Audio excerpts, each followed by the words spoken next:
what I came to realize is that it actually takes the same amount of anxiety, effort, process, resources, etc., to close a $200,000 deal as it does a $20 million deal. The difference is my capacity and my self-awareness and self-confidence, that swagger that I really only developed from the mistakes that, I experienced with customers, the fumbles, etc. Like all of that conditioned me eventually to get to a place where I was comfortable in my process and I just needed to trust.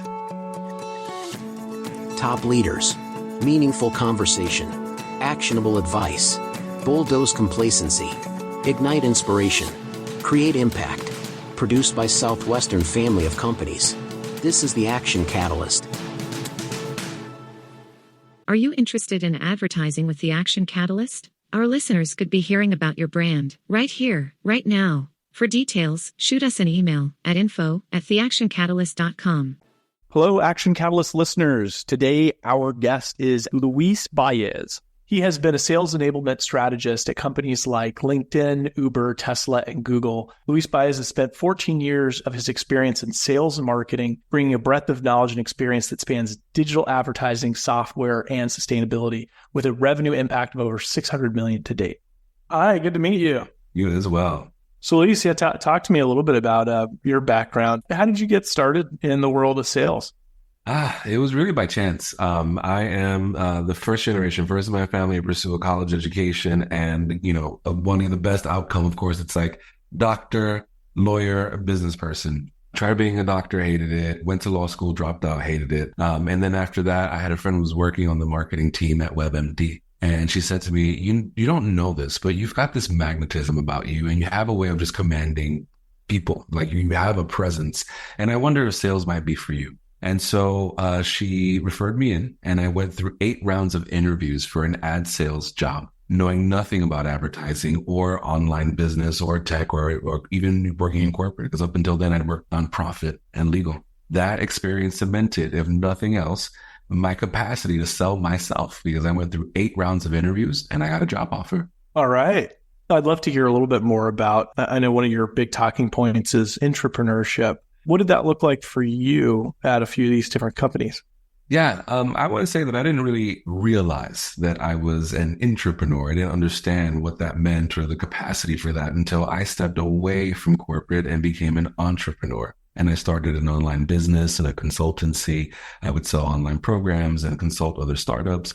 And it was then that I realized that I had it so good as an account executive because they handled my legal, they handled my marketing, right? They took care of everything. All of the overhead, all I did was sell and walk home with the cash. And that's when it clicked for me that I thought that I didn't have the capacity to be an entrepreneur. I thought I was starting from scratch, but I realized that I'd been conditioned for working in that way because I've been an individual contributor, working in enterprise sales and closing over $500 million for these bigger companies, right? And so I developed that awareness of the fact that I was wearing or capable of wearing both of these hats of managing a book of business within a business on behalf of a business, but also being able to do that for myself and for my own team. And so the intrapreneurship apple fell on my head when I stepped away from corporate. And as I stepped back in, I moved in the path of revenue enablement because I had done all the sales things. I had walked the path of or climbed the ladder from sales support to sales executive to sales leader. And what I came to realize is that my happy place was really in that sweet spot around people development and coaching and guiding people through the sales process. And that's ultimately, what led me down the path I'm walking down now, because I had a friend who looked at me and said, well, at some point, Olympians stop qualifying for events and they can continue to compete in other events, but they ultimately pivot towards coaching and training the next Olympian. And so maybe that's your path. And sure enough, it was.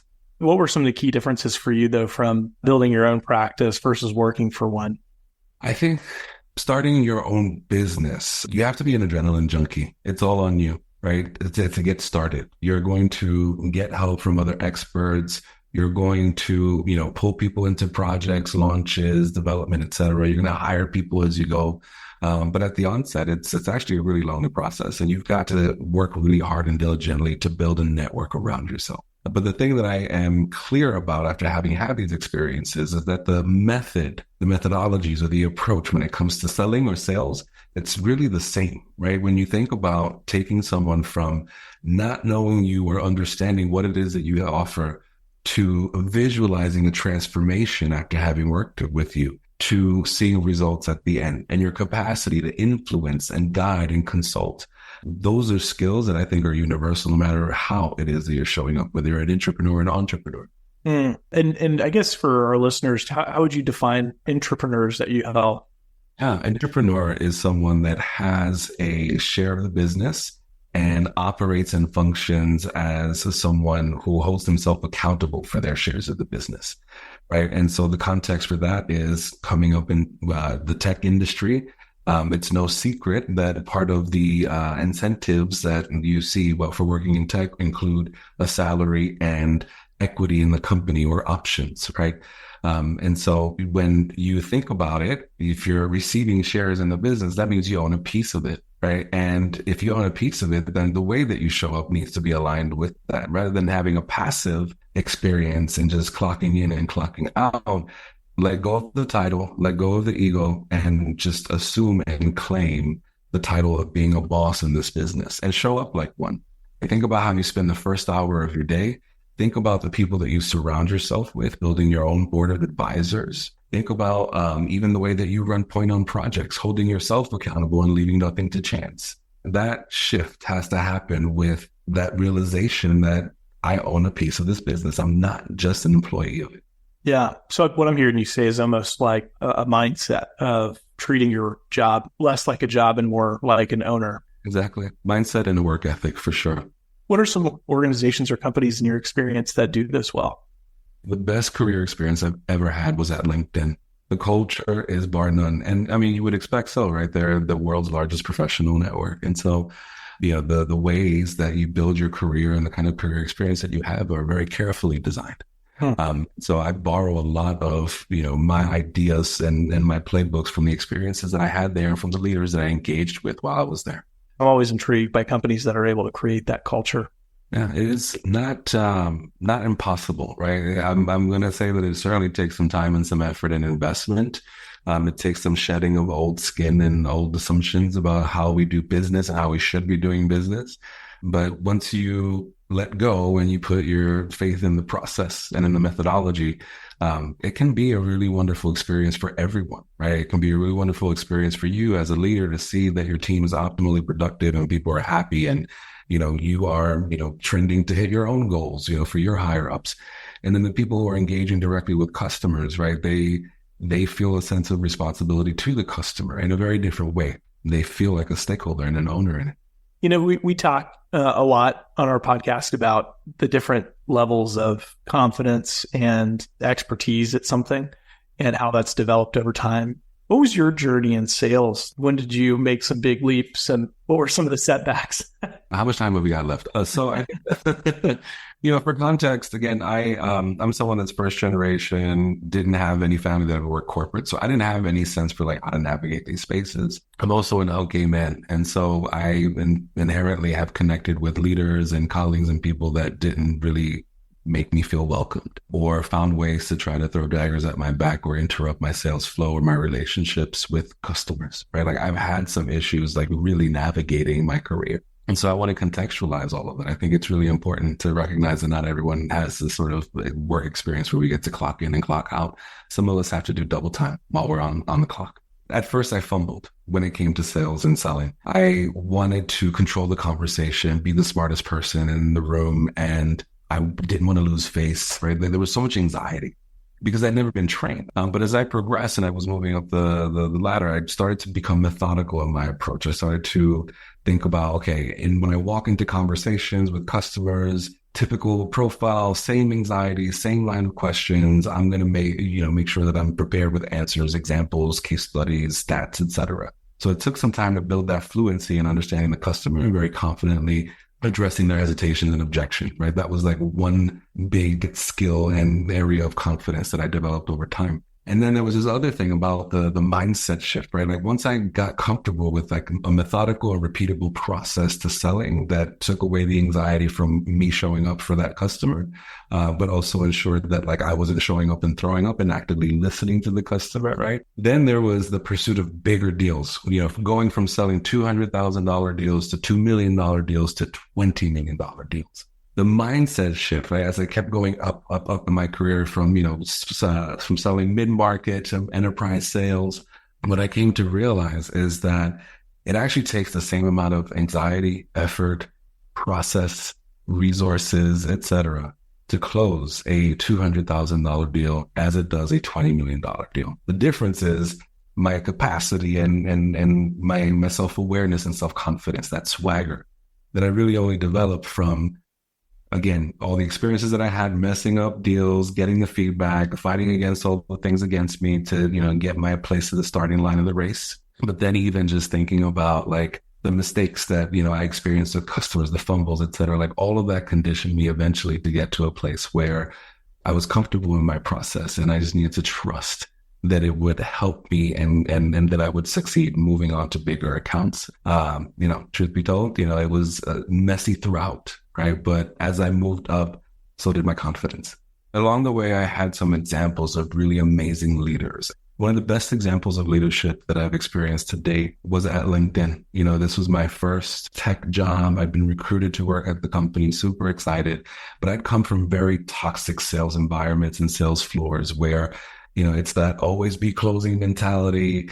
People yelling at you, running, drilling you on your numbers, like it was a high pressure, high anxiety environment. So I was conditioned to just like always know my numbers, always be ready to talk about them on the spot, just being on.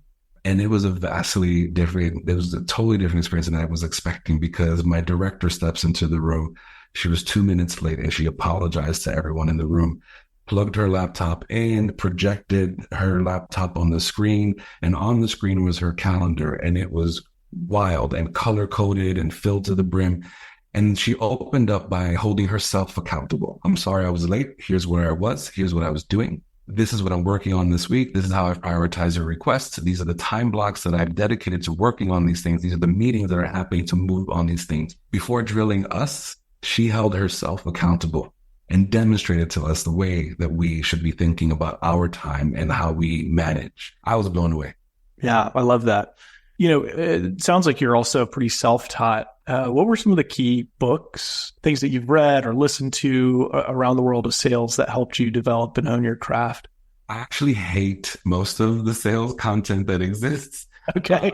I think it's a matter of there are things that are lacking in the sales content that I often consume. And I think that there's a lack of focus on wellness and mental health. When I approach coaching someone, I understand that the way that they think influences the way that they behave and therefore influences their outcomes. When I think about a lot of these authors, gurus, and the content that exists out there, a lot of it is about squeezing the opportunity, squeezing the micro moments, squeezing and cornering the customer and maximizing the value and doubling the deal. But I think that over time, what has helped me stand out from the crowd is that I actually don't have that approach.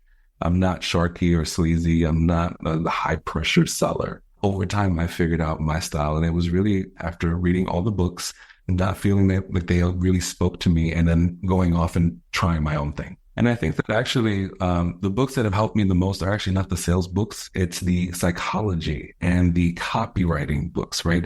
That capacity to master neurolinguistics and persuasion and reading a room, I think has helped me a lot more than a 10-step process for discovery that is, known to yield 10x results. That didn't do it for me.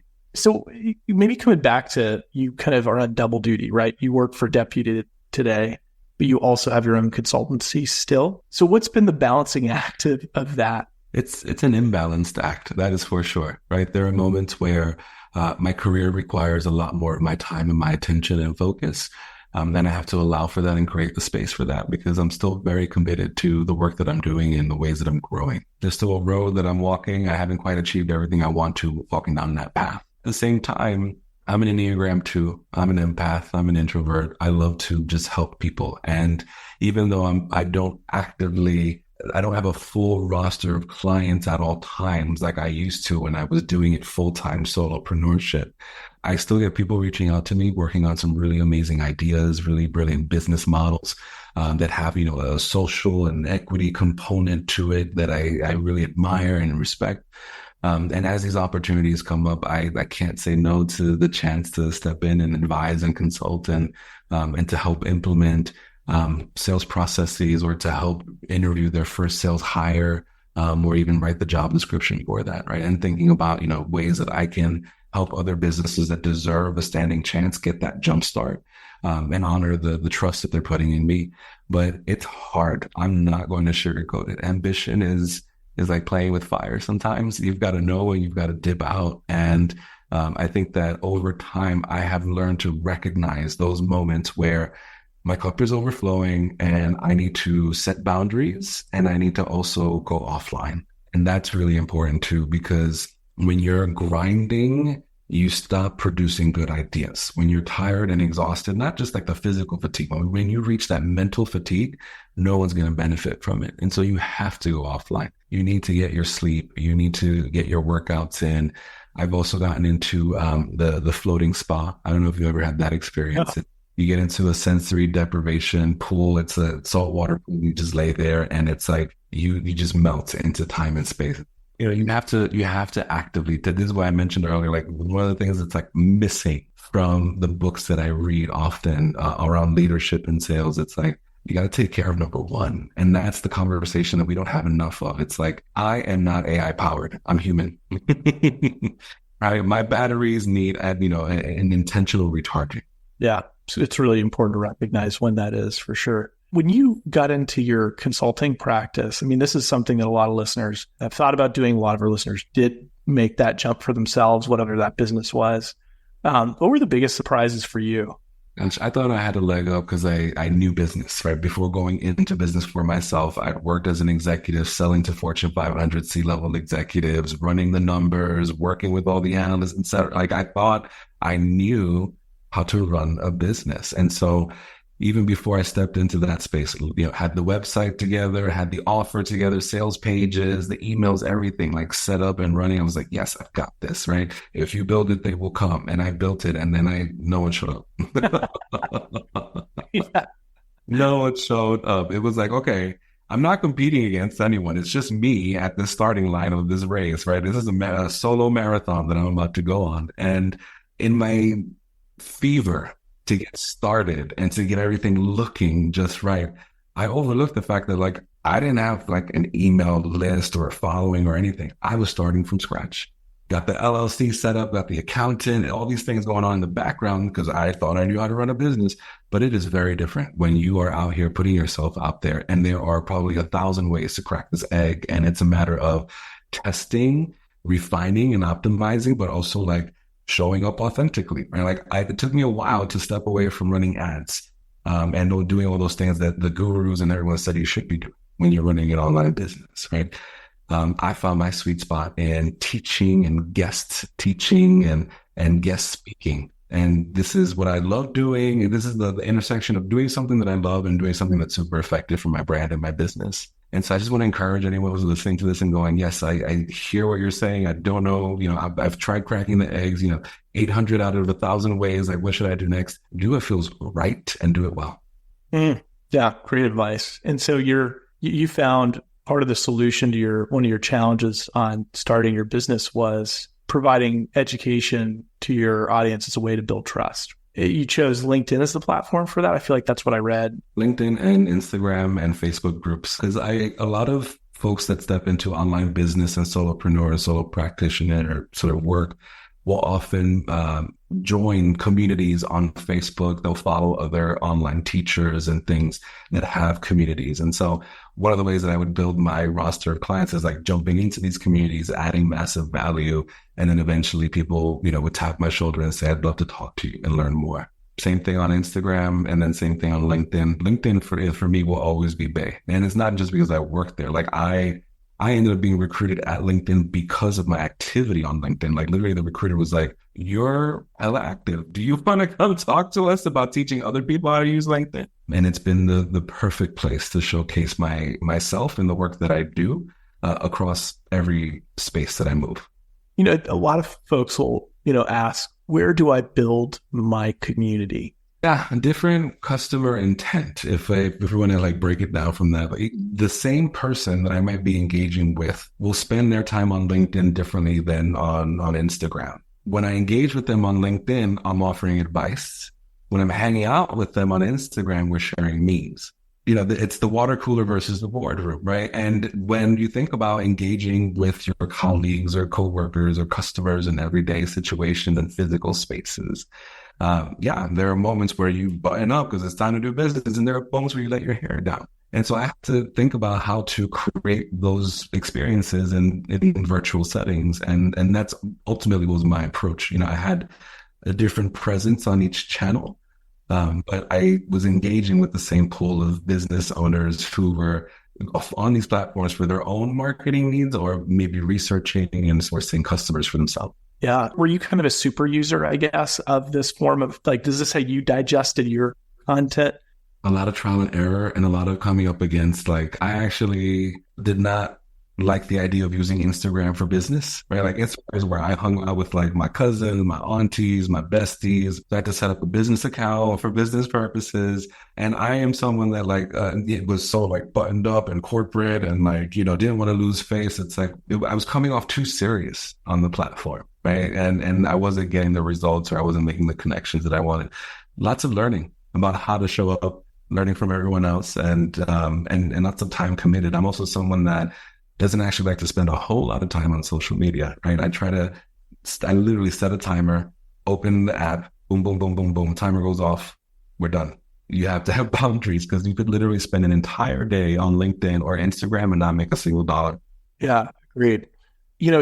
With all the experience that you've had to date, what feedback or advice would you give a young version of yourself, like a 21-year-old Luis that's coming out? What do you think that 21-year-old version of you would need to hear from yourself today?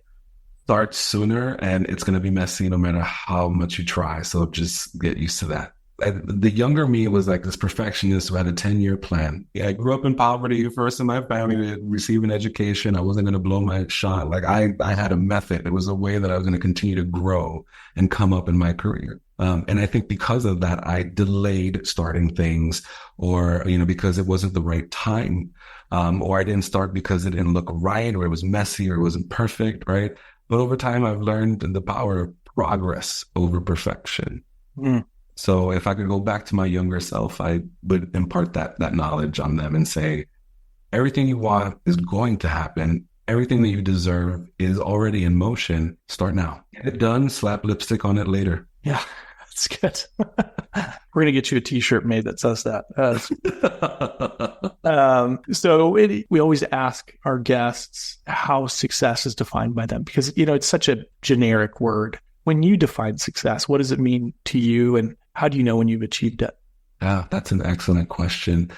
Success for me means being in control of my time and working on the things that I want to work on when I want to work on them. What influences that is I have been working since the age of 14 when it was legal to work in the state of New York. My first job was scrubbing toilets at McDonald's. And I had to do what I had to do to save up for college. And I worked 3 jobs while in college to get through it, right? I have always done what I had to do to get to where I wanted to be. And my ultimate goal is to be in control of my time and not do the things that I don't want to do and only work on the things that I want to. That will be the indicator of success when I have that time and those options. I love that. Well, Luis, this has been an enlightening conversation. Anything you want to guide our viewers or listeners to? I appreciate that. I think we've spent some time talking really high level today, but I'm really a tactical person. Step 1, step 2, start doing, start moving, take action, right? And if you are feeling fired up after listening to this and want to do something to elevate yourself or your sales process or whatever that might be, head on over to learnfromluis.com and you'll be able to check out all of my programs and free courses there. Awesome. Yeah, appreciate that, Luis. Thanks so much for your time today. Thank you. This has been a really fun conversation, super easy breezy. I just appreciate the space to just show up as my whole self, tell my story, and thank you so much. If you enjoy this podcast, please make sure to subscribe.